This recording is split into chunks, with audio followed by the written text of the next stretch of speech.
Hey guys, and welcome to Drive Steady. My name is Andy, and in this video I'm going to share with you my owner experience of the Shelby GT350 and tell you why I think it's the best used sports car you can buy for around $40,000.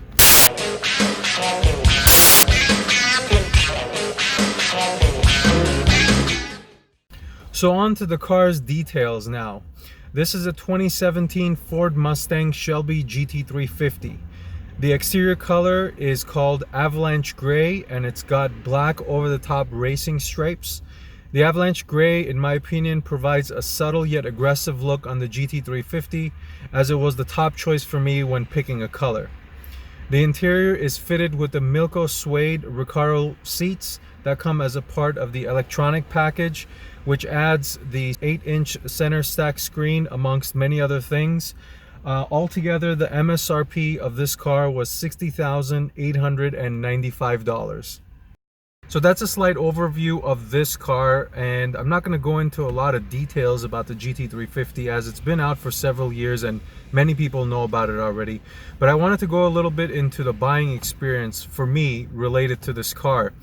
I was driving a 1993 Mercedes-Benz 190e for the longest time, and those cars are such underrated cars, much like many of the Mercedes cars from that early 90s to 2000s era. In fact, my favorite car from that golden age of Mercedes engineering is probably an R129 SL600, the one with the V12 and the panoramic roof. That would be an amazing find. I'm always in the market looking for an SL600 or any clean SL. So if you know of anyone who's selling a clean SL, put in a comment for me down below. Even though the 190e was such a fantastic car and I really enjoyed driving it throughout the entire time, I decided it was time for a change, and I started looking for another car. The three cars at the time I was interested in were the Camaro ZL1, which had just come out, the Shelby GT350, and a Corvette Z06. Now, I had found an amazing deal on a Blade Silver Z06 with the 3LZ trim and the level 3 aero kit. It was a beautiful car with a red interior and a 7-speed manual. Unfortunately, that deal fell through, and I continued to look for a Shelby GT350. And I did what most people who were looking for a Shelby GT350 at the time were doing, and that is cold calling dealers looking for deals at MSRP or just below MSRP. It was very rare, hard to find, but I wasn't willing to pay anything more than MSRP for the GT350. And after several weeks of searching and calling dealers, and basically some dealers hung up on me, started laughing, I found a deal in Arizona for $500 under sticker price. So I drove to Arizona, signed the paperwork, and drove the car back. And my experience thus far throughout this 2 years of ownership has been unbelievable. Every time I drive this car, it puts a smile on my face. I flip the switch for the exhaust mode, and that the quad tailpipes open up, and you can just hear the burble even as a passenger and the driver, and from the outside it just sounds unbelievable. It's an indescribable feeling driving this car. So far, the things I've done to it have been limited. I do like wrenching, so I've changed the oil twice myself.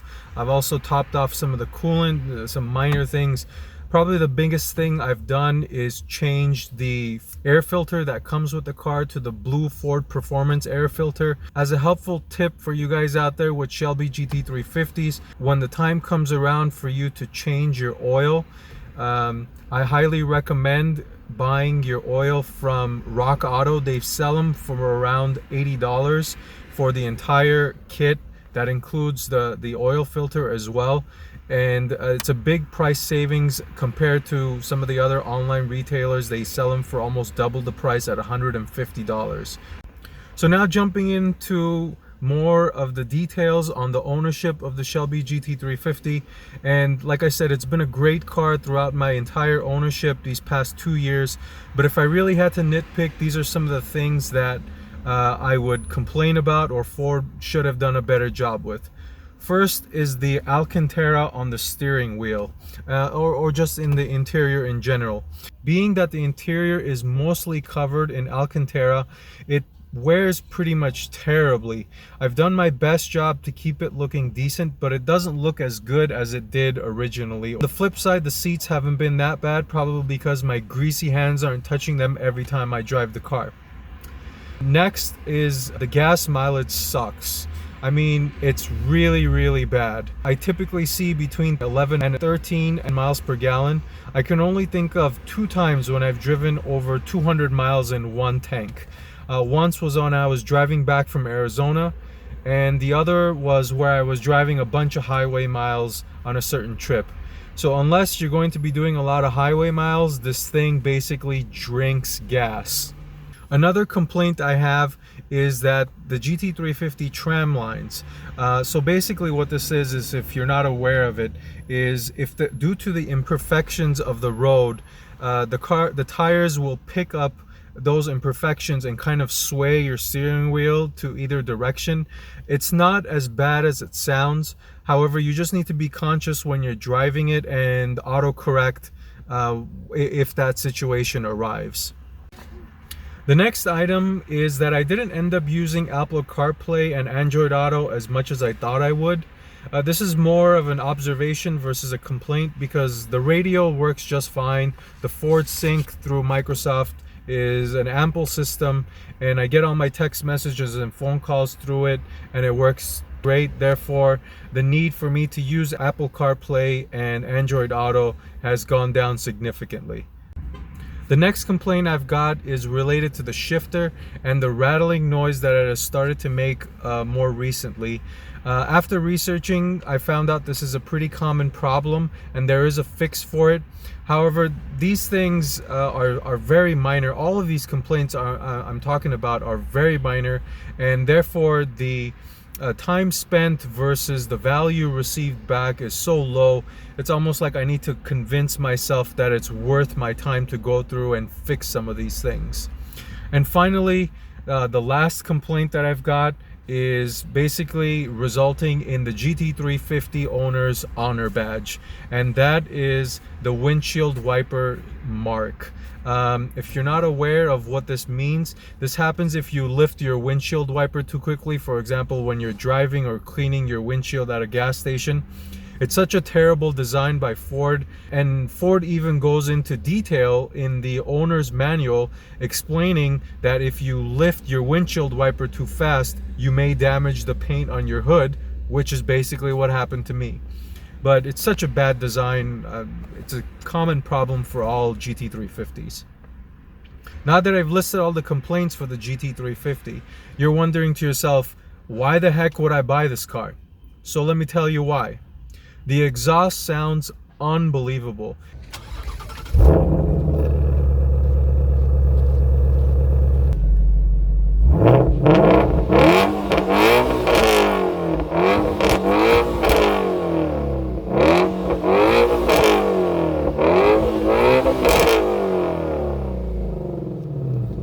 It's not the loudest sounding V8.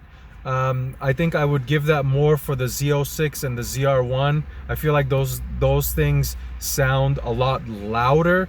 But as far as an exhaust tone or a rumble or the uniqueness of the exhaust, I think the GT350 is the best sounding V8 engine you can get in the market, period, new or used. I'm not talking about supercars or $100,000, $200,000, $300,000 cars. Tying the engine and the exhaust, it's such a pleasure to drive, especially made it to the 6-speed manual transmission. Of course, this car has 526 horsepower and 429 pounds-feet of torque. But the reason I bring this up is because I feel like the power is quote-unquote usable. And what I mean by that is you get the pleasure of driving it quickly on the street or on a curvy road without getting into too much trouble.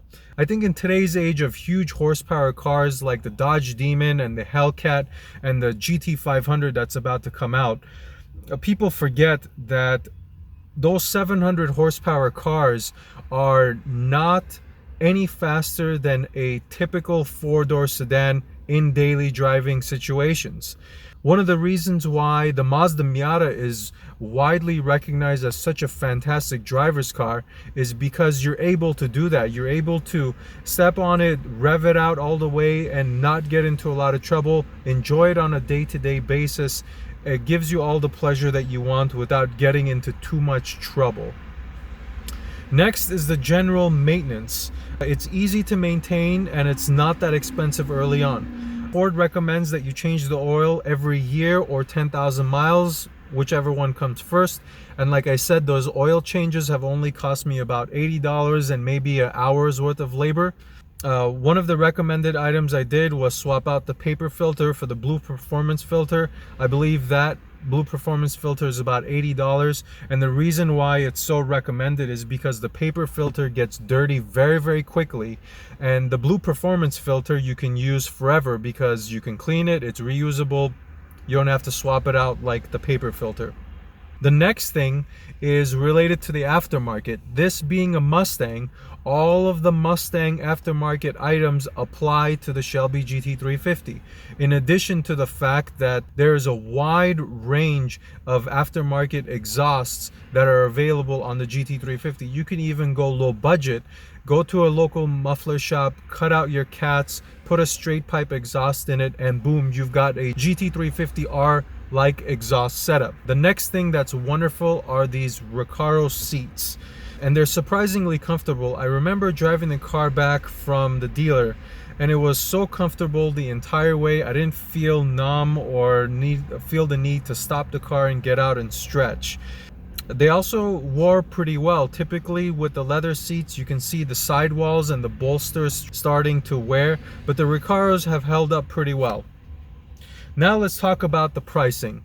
After some research, I found a very large inventory of GT350s on all the popular car sites like Cars.com, Cars Guru, Auto Trader for about $39,000 to $45,000, somewhere within that range. And they've got a fair amount of mileage. And I started thinking to myself, what car can give me the value or smiles or the fun factor that the GT350 could?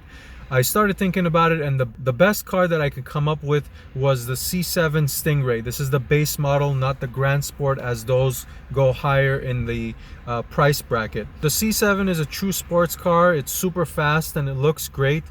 However, having driven one of them for a long period of time, I don't find them that exciting. They get a little dull after a certain point in time, and the styling is a little polarizing. Also, when you think about the resale value, the Corvette hasn't held up very well. There are several in the mid to low $30,000 range. I can't think of any other sports car that offers what the GT350 offers for under $45,000. And as an added bonus, the Shelby and SVT cars typically have great resale value. So you can buy one of these things, and as long as you take good care of it, you can sell it without losing too much money on depreciation. Or even better, maybe it will turn into a collectible in the future. Who knows? In conclusion, when combining the exhaust, the fantastic 6-speed manual transmission, and the wonderful 5.2-liter flat plane crank V8, it forms as a triple crown for the GT350. The best way I can describe the Shelby GT350 is that it's the perfect car for the argument that the sum of the parts are greater than any individual part alone for any part of this car. Everything works together perfectly and it offers an unbelievable driving experience. Considering that you can have one of these for in the high 30s to low 40s price range, I think it's an unbelievable buy. It was a pleasure meeting you all for the first time. Thanks for watching. Until next time, drive steady.